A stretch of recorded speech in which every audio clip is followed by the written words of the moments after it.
सबो धर्मों को जानने वाले श्री श्रेष्ठ सुत जी परम वैष्णव संकादी ऋषि परस्पर सिद्धता पृथ्वी पर दंडवत नमस्कार करके संकादी मुनि से जी आसन पर संपूर्ण से सहित अति बुद्धिमान सुत जी बैठ जाते हैं। बैठे हुए सुत जी को संकादी मुनियों ने नमस्कार कर हाथ जोड़कर कहते हैं, हे महर्षि, हे सर्वज्ञ सूत जी, इस कली काल में मनुष्य को हरि भक्ति किस प्रकार से होगा, हे भगवान वह कहिए, क्योंकि कली काल में सब प्राणी पाप करने में तत्पर हैं और वेद विहीन हो गए हैं। उनका कल्याण किस प्रकार से होगा। इस कलयुग में मनुष्य प्राणों को धारण की हुई थोड़ी सी आयु वाले निर्धन और अनेक पीड़ा से युक्त होते हैं। प्रायः पुण्य अति परिश्रम से होता है। इस कली काल में कोई मनुष्य पुण्य न करेगा और पुण्य नष्ट हो जाने के कारण पाप में प्रवृत्त हो जाएंगे।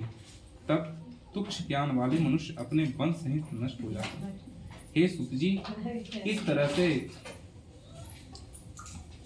अल्प समय थोड़े से परिश्रम से थोड़े से धन और कुछ ही समय में पुण्य प्राप्त हो, ऐसा कोई उपाय हम लोग से वर्णन कीजिए।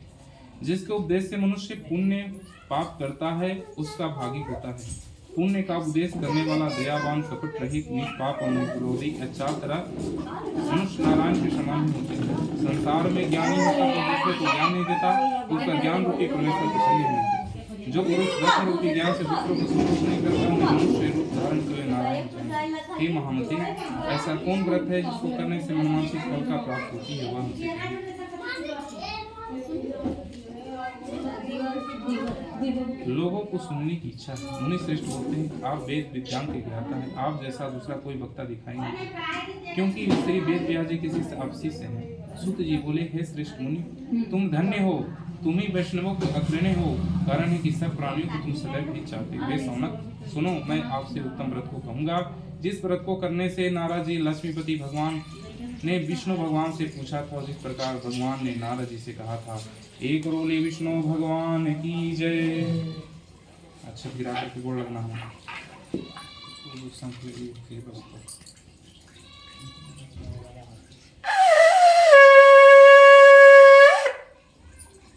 चलिए अच्छा तो ये फिर से सब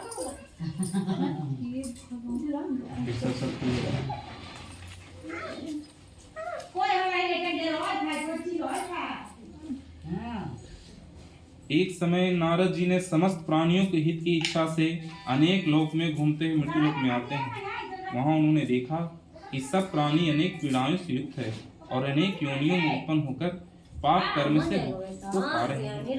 यह देखकर विचार किया, इन लोगों का दुख किस प्रकार से दूर होगा। ऐसा मन में विचार कर विष्णु लोक को जाते हैं। उन्होंने शुक्ल वर्ण 4 भुजाओं और जिन्होंने शंख चक्र गदा से धारण की हुए वरमाला से सुशोभित देवेश नारायण को देखकर स्तुति करने लगते हैं।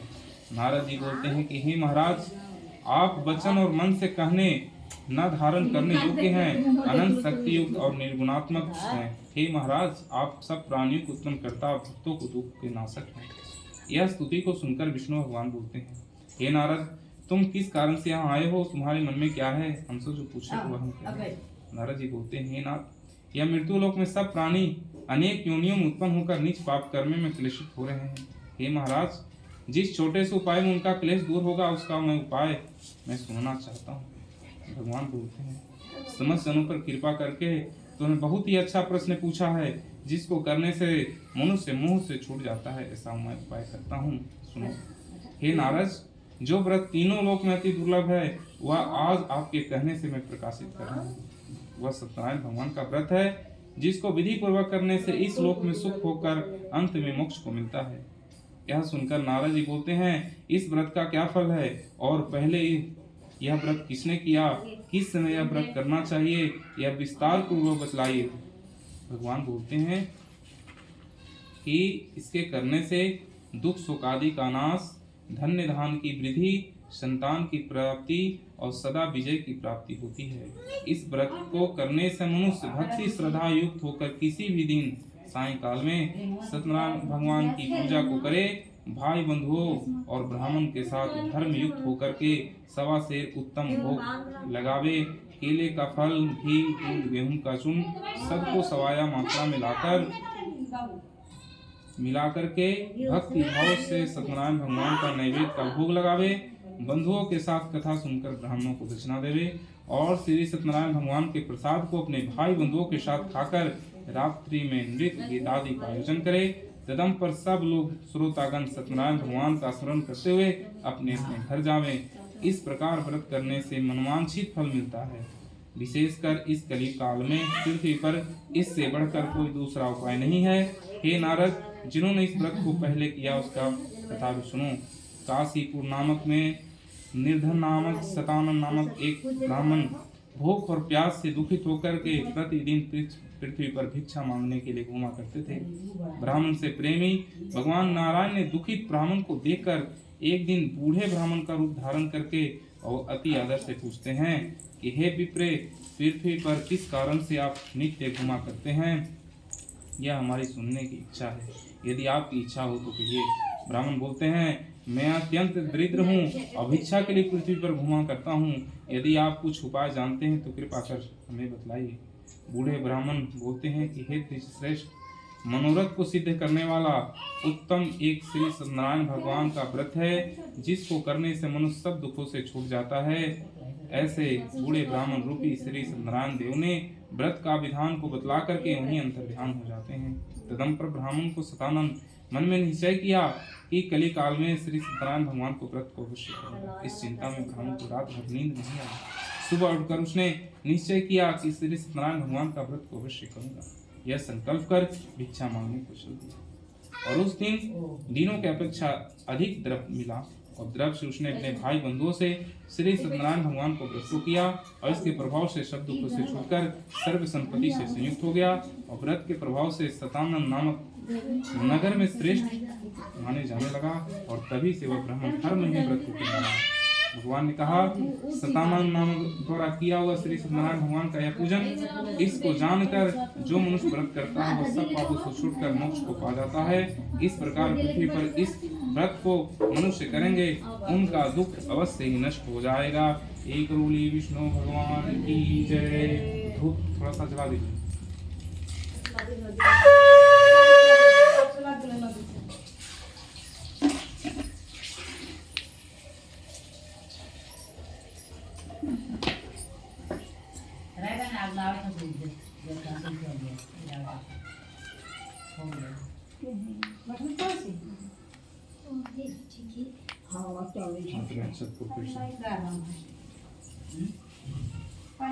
सूत जी बोलते हैं कि हे सौनक, विष्णु भगवान ने जिस तरह कहा था मैं तुमसे कहा और दूसरी बात जो कहोगे और पूछोगे सरकार ही बोलते हैं।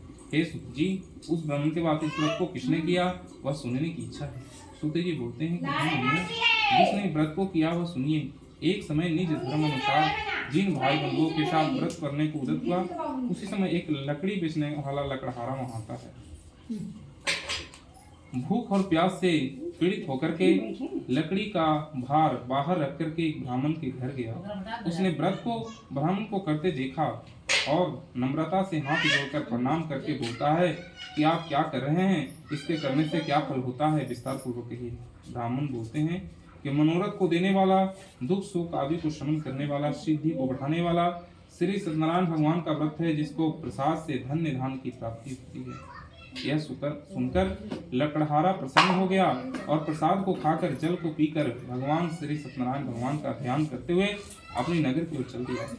आज लकड़ी बेचने में जो भी धन प्राप्त होगा उसे मैं सत्यदेव का उत्तम व्रत को अवश्य ही करूंगा, ऐसा मन में निश्चय कर लकड़ी बेचने चला गया। उस दिन लकड़हारे को पहले से दूना धन प्राप्त हुआ और वह अत्यंत प्रसन्न होकर सुंदर केले का फल, शक्कर, दूध, गेहूं का चूर्ण सबको सवाया मात्रा में लाकर भाई बंधुओं के साथ बुलाकर विधि पूर्वक श्री सत्यनारायण भगवान का व्रत को किया और उस व्रत के प्रभाव से लकड़हारा धन पुत्र से युक्त हो गया और इस लोक में सुख को भोगकर अंत में सत्य लोक को चला गया। हे मुनिगण, मैं और भी कथा करता हूँ, उसको सुनिए। एक रूली विष्णु भगवान की जय।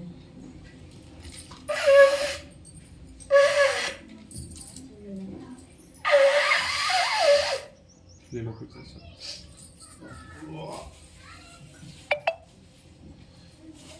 सूत जी कहते हैं कि राजाओं में श्रेष्ठ उल्कामुख नाम का एक जितेंद्रिय राजा था। वह सदैव देव मंदिर में जाया करता था। वह ब्राह्मण को नित्य धन देकर संतुष्ट करता था। उसकी कमल के समान सदृश मुख वाली प्रमुखता पत्नी थी। वह अपनी स्त्री के साथ भद्रशिला नदी के तट पर सत्यदेव को व्रत करते हुए देखा। उसी समय एक साधु नाम का बनिया वहां आया। वाणिज्य के लिए बहुत से धन से परिपूर्ण को नाव को नदी के तट पर वहीं लगाकर और तट पर उतर जाता है। वहां राजा व्रत करते हुए देखा और नम्रता से पूछने लगा। साधु बोला, हे राजन, आप यह क्या करते हैं? हमसे कहिए, भक्ति पूर्वक कहिए, मैं सुनने की इच्छा है। राजा बोलते हैं कि हे साधु, यह अति तेजस्वी विष्णु भगवान का पूजन है, जो अपने भाई बंधुओं के साथ पुत्र की प्राप्ति की इच्छा से किया जा रहा है। तब बनिया नमस्कार बोलता है कि हे राजन, इस व्रत का क्या विधान है? मैं भी इस व्रत को करूंगा। वह इस व्रत की विधि को जानकर अपने घर आकर उसने अपनी स्त्री से शतानंद नामक व्रत को कहा और यह संकल्प किया कि आज जब मेरे घर संतान की होगी तो मैं इस सत्यनारायण भगवान का व्रत को अवश्य करूंगा।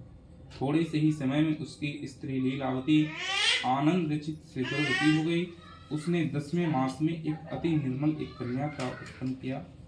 जैसे शुक्ल पक्ष की चंद्रमा की ज्योति बढ़ती है, उसी तरह प्रतिदिन कन्या बढ़ने लगती है। अपनी स्त्री के साथ बनिया कन्या को जात कर कलावती नाम रखा उसका। एक दिन लीलावती अपनी स्वामी से मधुर वचन बोलती है कि पहले आप जो संकल्प किए थे व्रत करने के लिए, उसे क्यों नहीं करते हैं? साधु बोलता है कि हे प्रिय, इसके विवाह के समय इस व्रत को अवश्य करूंगा। इस प्रकार स्त्री को समझाकर वह बाहर चला गया। इधर कलावती पिता के घर नित्य बढ़ने लगती है।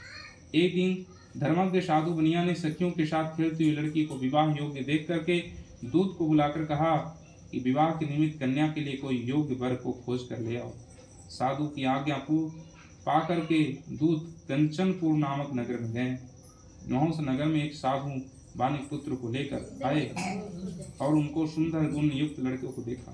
जाति भाई सहित प्रसन्नचित होकर विधि पूर्वक अपनी कन्या को उस भक्ति वानिक पुत्र के साथ विवाह कर दिया। अभाग्यवश विवाह के समय उस व्रत को भूल गया। तब सत्यनारायण देव क्रोधित हो गए। कुछ दिनों के बाद निज कर्म में अति चतुर साहूकार व्यापार की इच्छा से अपने दामाद को लेकर समुद्र के रत्नापुर नामक नगर में व्यापार किया। इसी समय सत्यनारायण भगवान स्वामी ने राजा को प्रतिज्ञा को भ्रष्ट देकर उसके श्राप को दिया कि तेरे ऊपर बड़ा भारी दुख पड़ेगा। उसी दिन चोरों ने राजा के धन को छुड़ाकर अपने पीछे देखते हुए साधु की दिशा को चले। दौड़ते राजा के दूतों को देखकर आधा देखकर डर के धन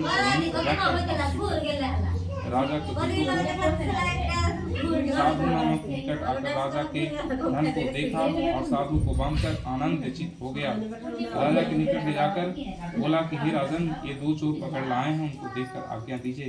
राजा ने साधु को देखकर आप बेचारे आज्ञा दे दी और फिर दोनों दूतों ने खूब बांधकर बंदी खाने में बंद कर दिया। एक बोली विष्णु भगवान की जय।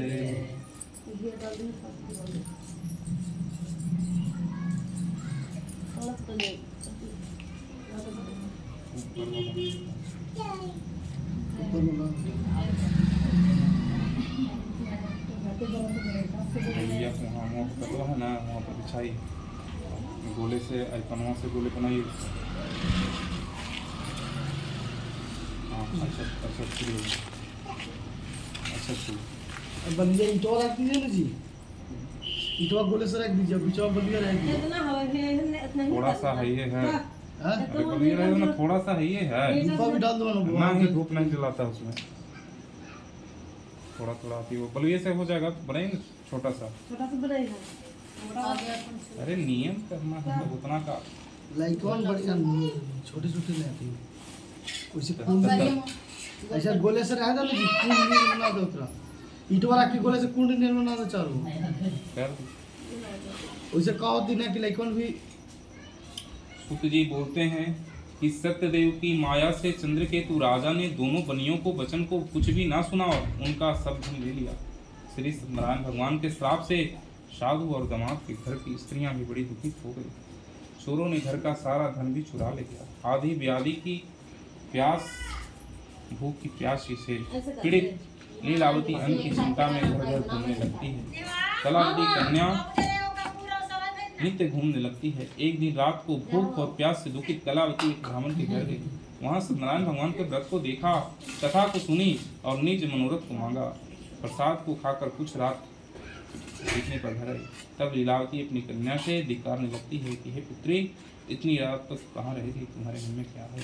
तब कन्या माता से सत्य वचन बोलती है कि हे माता, मनोरथ को सिद्ध करने वाले श्री सत्यनारायण भगवान को व्रत को ब्राह्मण के घर देखती है। लीलावती कन्या कलावती वचन को सुनकर श्री सत्यनारायण भगवान को व्रत को करने के लिए पतिव्रता साधु की स्त्री अपनी कन्या सहित भाई बंधुओं के साथ श्री सत्यनारायण भगवान को व्रत को किया और उसके सत्यदेव के से यह वर मांगा कि हे सत्यदेव, हमारे पति और दामाद को अपराध को क्षमा करें और वो क्षमा करने योग्य हैं। इससे सत्यनारायण भगवान स्वामी संतुष्ट हो जाते हैं और राजा चंद्रकेतु को स्वप्न दिखाया कि हे राजन, कल सवेरे दोनों बनियों को छोड़ देना और उनका जो भी धन तुमने लिया है वह दे देना, नहीं तो तुम्हारा पुत्र शहीद हमने राज्य से नष्ट कर दिया। यह बात को राजा से कहकर सत्यनारायण प्रभु अंतर्ध्यान हो जाते हैं। तब प्रातःकाल के समय राजा निज जनों के साथ सभा में उपस्थित मंत्री जनों के साथ यह अपना स्वप्न कहकर बंधे हुए बनियों से शीघ्र छोड़ दो, ऐसा आदेश दिया। यह सुनकर दूत लोग बनियों को बंदी कानून से छुड़ाकर राजा के निकट लाए और विनययुक्त वचन से बोलते हैं कि हे राजन, हे महाराज, हम ये दो बनियों को लेकर आए हैं बंधन से छुड़ाकर, अपनी आपकी आज्ञा क्या है। उन दूतों को राजा चंद्रकेतु को नमस्कार कर पूर्व वृत्तांत का स्मरण करते हुए राजा चंद्रकेतु को से साधु और दामाद को कुछ मिला। वाणी पुत्र को देखकर राजा आदर से बोले, यह अभाग्यवश तुमको बड़ी दुख मिला है, तुम लोग भय न करना। इस प्रकार राजा ने कहकर दोनों के हाथ पैर की कड़ियां बेड़ी आदि करवाई, छौर आदि करवाया। फिर वस्त्र आभूषण देकर बनियों को अत्यंत संतुष्ट किया और पहले जितना धन दिया था उसका दुगना धन देकर अब अपने घर को जाते हैं। दोनों बनियों को राजा को नमस्कार कर कहा कि आपकी कृपा से हम घर जाते हैं। एक रूली विष्णु भगवान की जय।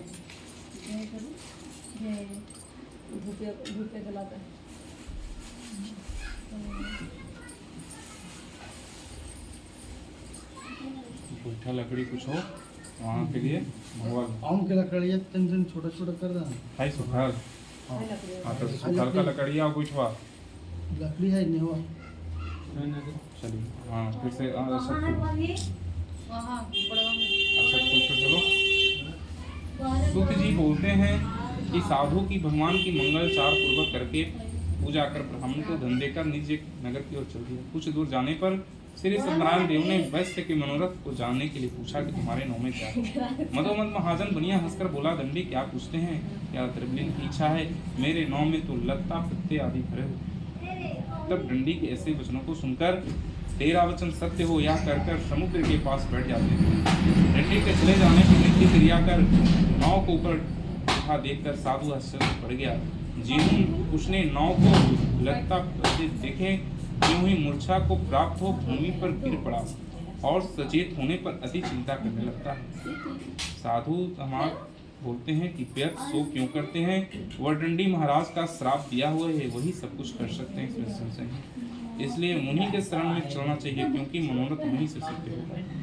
साधु दामाद की यह वचन को सुनकर डंडी के पास गया और डंडी के प्रणाम कर भक्ति से देखकर आदर वचन से बोलता कि जो मैंने आपसे कहा था उस अपराध को क्षमा कीजिए। सुनकर बारंबार नमस्कार कर शोकाकुल हो गया। तब डंडी को रोते हुए देखकर बोला, रो मत मेरी वचन को सुनो, तुम मेरी पूजा से मुख फेर लो और मेरी इच्छा से हे दुर्बुद्ध तुझे बारंबार दुख को मिला है।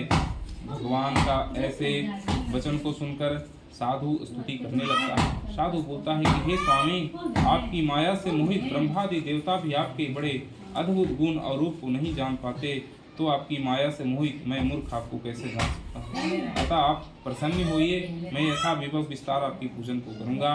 मैं आपके शरणागत हूँ, मैं शरण में आया हूँ, मुझे पहले के समान धन दे दीजिए। इसके भक्ति युक्त वचन को सुनकर भगवान संतुष्ट हो गए और मनवांछित वर देकर उन्हें अंतर्ध्यान। साधु नौ को धन के परिपूर्ण देकर नौ पर चढ़ गया। सत्यदेव की कृपा से मनोरथ पूर्ण हुआ। यह बात को अपने स्वजनों के यथाविधि पूजन कर सत्यदेव की कृपा से बड़ा हर्षित हुआ और नौ को यत्न से हेज कर अपने देश पहुंचे। अपने नगर के समीप साधु आकर भगवान से कहने लगा कि मेरी रत्नापुरी को देखो। ऐसा कहकर उसने धन की रक्षा करने वह उस नगर की ओर जाकर साधु की धर्म पत्नी को देखकर प्रणाम किया। ग्राम के निकट दामाद साहूकार बहुत इष्ट मित्र धन के साथ आए। दूध के मुख से ऐसे वचन को सुनकर साधु की स्त्री बड़ा हर्षित हो गई। सत्यदेव को पूजन कर कन्या से कहने लगती है कि मैं जाती हूँ, तुम शीघ्र ही व्रत को समाप्त करा। लड़की की इस बार प्रकार के वचन को सुनकर के क्रोधित होकर उसके पति को नाव सहित जल में डुबो दिया। कलावती कन्या अपने पति को देखकर बड़े शोक से रोती भूमि पर गिर पड़ी और कन्या का दुखी देखकर डरे हुए मन से कहा कि यह सुख क्या हो गया, और नाव चलाने वाले सभी चिंता करने लगते हैं। तब लीलावती कन्या भी दुखी देख करके अति विहिल होकर रोने लगती है और पति से कहने लगती है कि इस क्षण नाव को न जाने कैसे लक्षित हो गया कि इस देवता का अनादर से नाव का जल नहीं दिख रहा है। शेष सत्यदेव की महात्मा को कौन जान सकता है, यह कहकर अपने स्वजनों को विलाप करने लगती है। कन्या को गोद में लेकर रोने लगती है और कलावती भी स्वामी को न देखकर अति ही दुखित हो गई। पति की कणों को लेकर सती होने की इच्छा करने लगती है। कन्या के यह चरित्र को देखकर धर्म के साधु कन्या स्त्री के साथ अत्यंत शोक युक्त में होकर विचार करने लगते हैं कि मैं सत्यदेव की माया से बारंबार छूट गया हूँ। यथा विभव श्री सत्यनारायण भगवान का पूजन को करूंगा। और इस प्रकार सबको बुलाकर कहने लगा और पृथ्वी पर गिरकर साधारण दंडवत किया। इस प्रकार दिनों के पालन करने वाले सत्यनारायण भगवान संतुष्ट हो गए और भक्त वत्सल सत्यदेव की कृपा से आकर्षण हुई।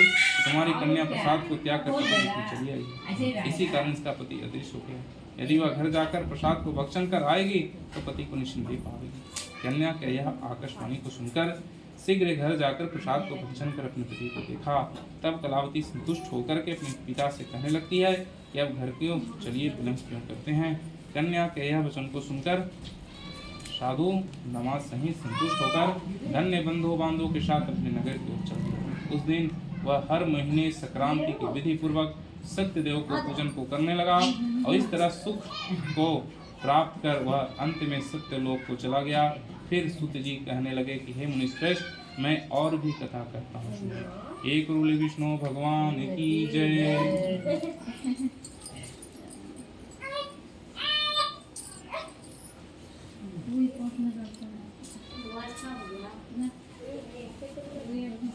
सूत जी बोलते हैं कि प्रजा पालन तत्पर एक तुगध्वज नाम का राजा था, जिसने सत्यदेव के प्रसाद को त्याग कर बहुत ही दुख को पाया। एक दिन उसने वन में जाकर मृगादि अनेक पशुओं को मारा और पीछे आकर बर वृक्ष के नीचे सत्यदेव को भगवान को पूजन को देखा। गोप लोग वहाँ बंधु बांधव सहित संतुष्ट चित्त से कर रहे थे। अहंकार से राजा वहाँ ना गया और न ही सत्यदेव को प्रणाम को किया। जब गोप लोग राजा को प्रसाद देने लगे तो राजा ने प्रसाद को अनादर किया। तब गोप वहाँ प्रसाद को रख कर चले आए। राजा के प्रसाद को अनादर करने से इस तरह का प्रसाद को पहुंचाकर अति दुख पाया।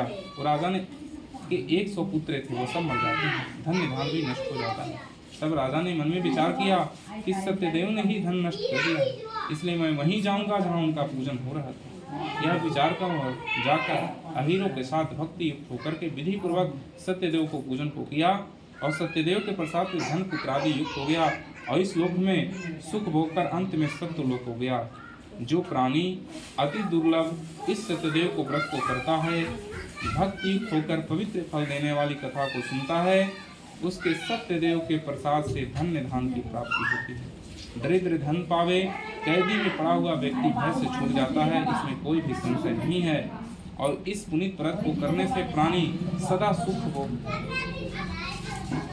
सुख को भोग करके अंत में सत्य लोक को जाता है। सूत जी कहते हैं कि विप्रो, मैंने सत्यनारायण भगवान को व्रत को आप लोगों से कहा, जिसके करने से मनुष्य सब दुखों से छूट जाता है। विशेषकर सत्यदेव की पूजा कली काल में फल देने वाली है।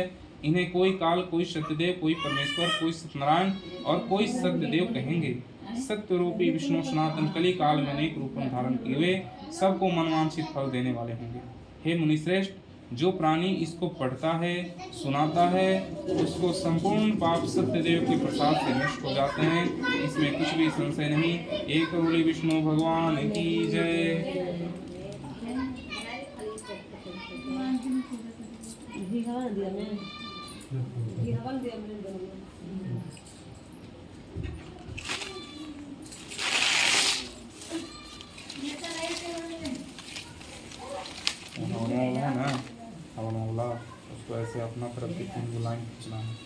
खींचो।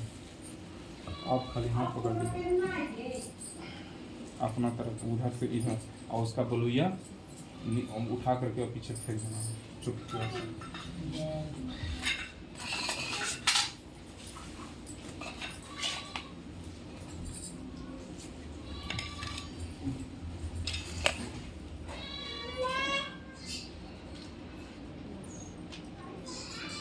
लाइनवा बोल गई है, लाइनवा जो खिंचा है वो करा तीनों में से थोड़ा सा पीछे पीछे, हाँ पीछे फेंक दो।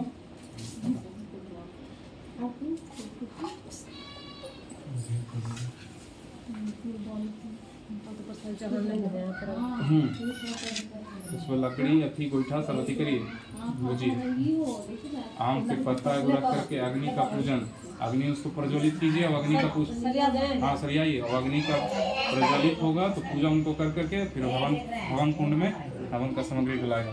आम के पत्ता एगो रखना है वहाँ पर ही आगे में, वहाँ नहीं, नीचे नीचे। अरे भाई यहाँ से सब छड़ा वहीं पर न जाना है अब।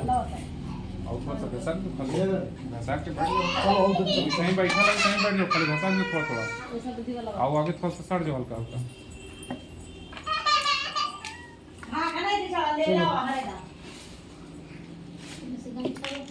ओ गमछा वाला खींचना वो हाई वीआईपी कपड़ा दाग लगी थी लगती पैसा।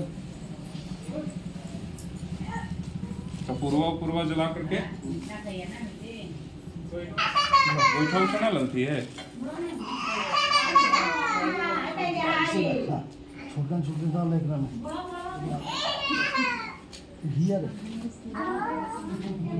लगी होती है तो मार देगा आग है तो आग डाल दे। हाँ आग डाल दे। हाँ हाँ आग दीजिए इन लोग को ऐसे करके उसमें। उनका से जलवा दे। हमारी सवासी डाल ना। सवासिन हाथी है, हाँ हाँ हाथी। तो वहाँ मंगवा था। लेकर बात।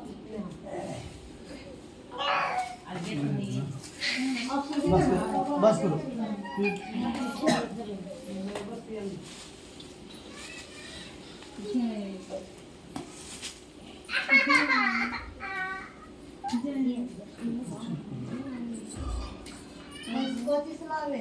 हरिया से कहाँ से ला हैं एक रस लेकर कपड़ा हाँ हाँ कहाँ से लाओ अरे अंदर से बस अरे ज्यादा दूसरे लाओ घीवा कुछ में निकाला तो अतिया को बनना रे वो डलाई थी लास्ट में। अटड़ी में तब ना अरे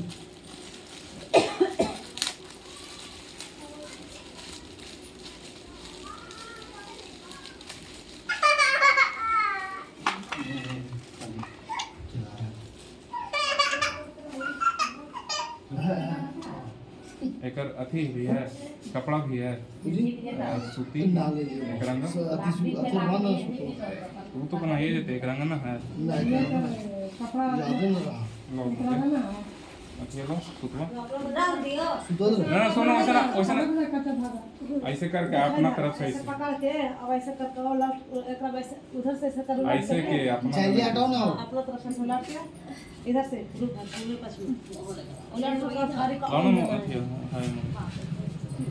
आए दुर्गा पकड़ लो पीस पीस पीस देवे का पीस से ना होगा अरे रह दीजिए ला पकड़ के धुन से पकड़ के अपना तरफ करके से हिट करके और क्या हो गया कुछ और एक रस दे देगा बस दे ने लगा के घर से मशीन दे दे 1 रुपया दे रुपया कहां है गाइस काल तू बारा 21 जाय तूने भी नहीं अथी सुनो 3 बार घी से और होती है उसमें पिछवा में, हाँ गोईठवा बोई दीजिए साइड साइड से 3 बार घी से आहुति देना उसमें। घी अरे ऐसे बैठो और इसको ऐसे रखो इसे फूली सब रखो जो जरूरी है वो कपूरवा से तनी जला करके साइड साइड से धराओ का ये से जलना चाहिए। गरम कर दे बाबा हाँ कपूरवा जलाओ ना साइड साइड से 2-4 गो वहाँ पर ही साइड में जलना चाहिए। कपूर है दिया लाओ कपूर आरती लगी आग है बाबा हैं आग तो हो ही जा आज जो दे आग बहुत है हाँ हाँ वो जल जाएगा अभी। और बहुत उसमें मत लीजिए आप। क्या करना है? घी से आहुति 3 बार डालना है अग्नि घी में, कहाँ? घी ऊपर ला वाला घी। पत्ता से, आम के पत्ता से। हाँ 3 बार पकड़ो रे। ओम प्रजापति नमः, इंद्राय प्रजापते नमः, इंद्राय इदम अग्ने नमः, इदम अग्ने नमः। हो गया वो। अग्नि देवताभ्यो नमो नमः, इदम नमो नमः हो गया। हाँ। अब जो है हाथ पत्ता ऐसे हाथ पहले धो करके, और जो आमों के पत्ता रखे हैं ना, वहाँ पर जल से थोड़ा सा स्नान, अग्नि का पूजन, जल से स्नान, कुमकुम रोड़ी चंदन सिंदूर चढ़ाइए। ओम अग्नि देवताय नमो नमः, अंशाय नमो नमः। रोटी सिंदूर सब लेके चलेगा। का है यहाँ रोड़ी। चंदनम वंदितम नित्यम पवित्र पापनाशनम आपतम कृत्यम नमो नमः। अक्षत फूल,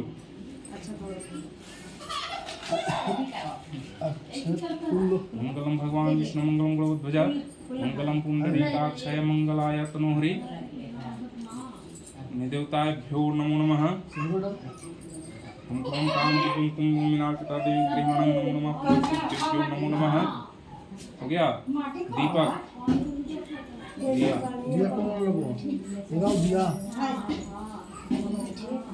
उसके बाद इसको संकल्प करिए। अभी मिलल है क्रम सर, अरे घी मिलल है इसमें। हाँ मेरा हैं? घी मिला लगो। अगर संकल्प करो, लो एक कथैली लो, अच्छा एक सिक्का और फूल, अगर पकड़ो। एक बार है। साहब ये कहाँ चल रही है? कोई चाहिए ये पकड़। कोई चाहिए बोला ना अच्छा सिक्का भी होगा। सिक्का ओकरे में होता है। ओकरे में होता एक पकड़ना है हवन वाला, साकल को पकड़ करके संकल्प है। अच्छा संकल्प बोलिए, बोलिए ओम विष्णु विष्णु विष्णु श्रीमते भागवते महापुरुषो विष्णु राज्ञः वर्तमान अद्वितीय प्राधे श्री श्वेता 12 कल्पे वैवश मन्वंतरे आसित में कलयुगे कलिप्रथम चरणे भारत देशे मलारी ग्राम क्षेत्रे शुक्ल संवत्सरे रविवासरे मासानामाश्विने मासे वैशाख मासे शुक्ल पक्षे तिथौ रविवासरे नक्षत्र गोत्मनो श्रमणाय। मन में अपना अपना नाम अमुक मुक नाम नहं सत्यनारायण पूजनम शहि तेना शुक्र शनि राहु ग्रह गुण विशेषया शुभ पुण्य तिथौ श्रुति अनुश्रुति पूर्ण प्राप्त अर्थे सकल मनोरथ सिद्ध धरते हवन शाकल संकल्पम अहं करिष्यामि। अच्छा तो पैसे वहाँ पतवा पर रख करके बोल लो वहाँ पर, हाँ रखिए वहाँ पर।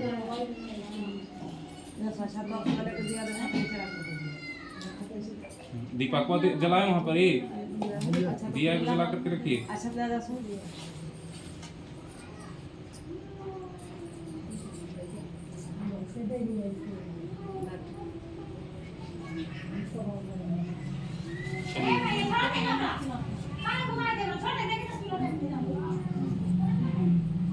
अति धूप या अगरबत्ती कुछ है तो जला करके,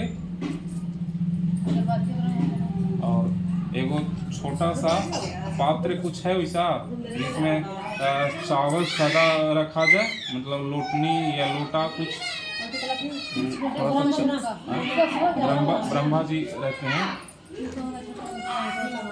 और ओकरा में अनाज और एगो दूब खोस करके कुछ पैसा उस पर ऊपर रख देना है, साक्षी के रूप में रहते हैं।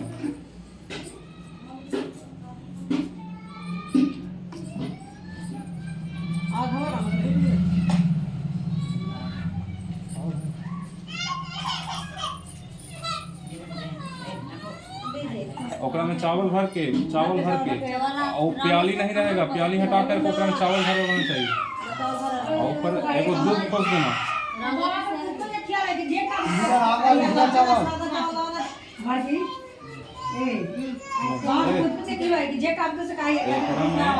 जो है लकड़िया का वो ऐसे डुबो के ना, और अग्नि में बोलेंगे तो पहले ना वगैरह वाला ऐसा उड़ाना है। केलवा को टुकड़वा दे दीजिए वहाँ अगरबत्ती खोसेला। अगरबत्ती खोसेला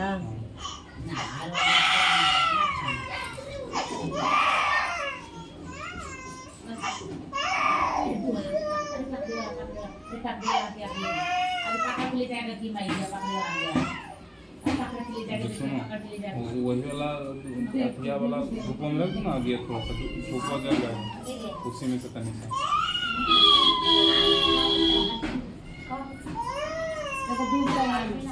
देख बिल्ली बिल्ली देख धूपा इसको सोख रहा है अब ऐसे डाल दो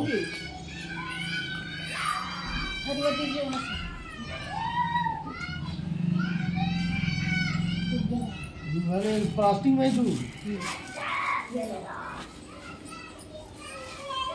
ऐसे पैसा ना रखा बाबू 10 नोट लाओ ना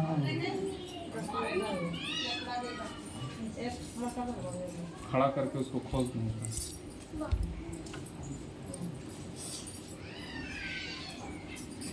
अरे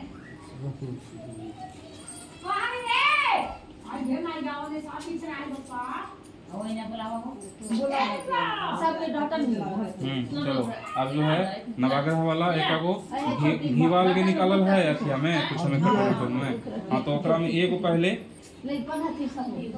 एगो लकड़ी डुबाओ उसमें ओम सूर्याय नमः ओम सूर्याय नमः स्वाहा ओम चंद्रमसे नमो नमः स्वाहा इदं चंद्रमसे नमो नमः दूसरा ओम मंगल स्वाहा स्वाहा बोल के डाल देना है इदं बृहस्पताय नमो नमः ओम शुक्राय स्वाहा इदं शुक्राय नमः ओम संचराय नमः स्वाहा इदं संज्ञं नमो नमः ओम राहुवे नमः स्वाहा इदं राहुवे नमो नमः ओम केतवे नमः स्वाहा इदं केतवे नमः ओम वरुणाय नमः स्वाहा इदं शने नमो नमः ओम राहुवे स्वाहा इदं वरुणाय नमो नमः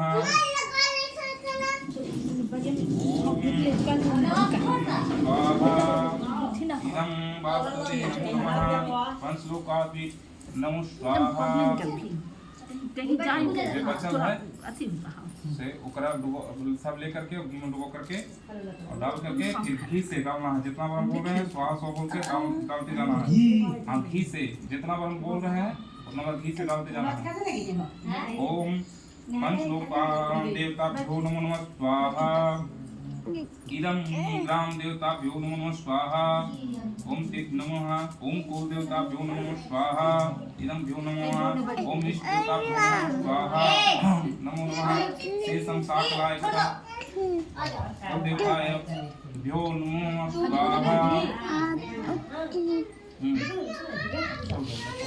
अथवा मैं इसे लगा लूंगी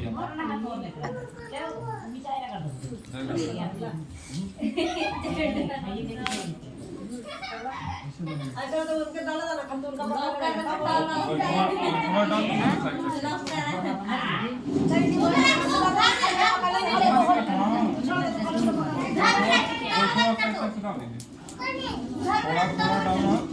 ताकि काम में है ठीक है ना थोड़ा डालना ओम नमो भगवते वासुदेवाय स्वाहा स्वाहा बोल के नाम ओम नमो भगवते वासुदेवाय स्वाहा वासुदेवाय स्वाहा ओम नमो भगवते वासुदेवाय स्वाहा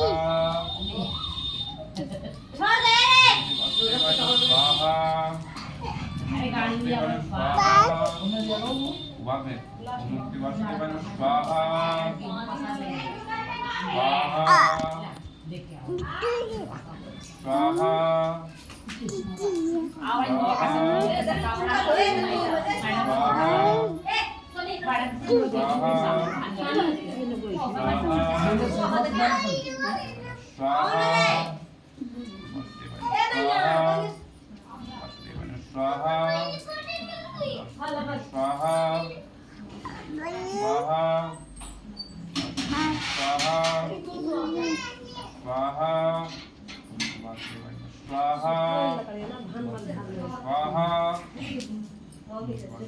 स्वाहा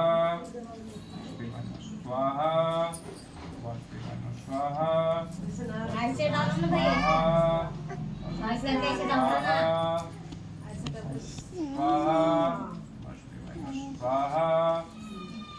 दूध डालिए स्वाहा स्वाहा स्वाहा आज गोसाला की कहते थे सब मां स्वाहा तो हमरा को करके स्वाहा और बहुत में गोसा तुम दूध स्वाहा स्वाहा स्वाहा स्वाहा इनको ठप स्वाहा कर स्वाहा स्वाहा स्वाहा बाबू स्वाहा सापो जो करना होता स्वाहा साला होता स्वाहा हां स्वाहा स्वाहा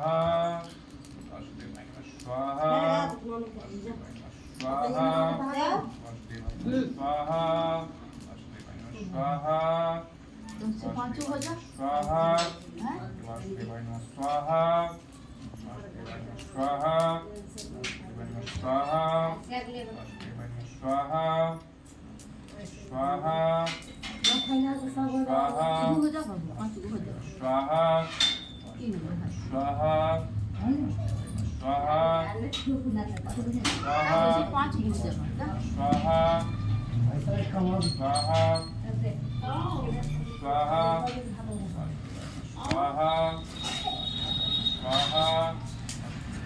स्वाहा स्वाहा स्वाहा स्वाहा स्वाहा स्वाहा अपन को पांचों हो जा जा स्वाहा बाबू के ले ले स्वाहा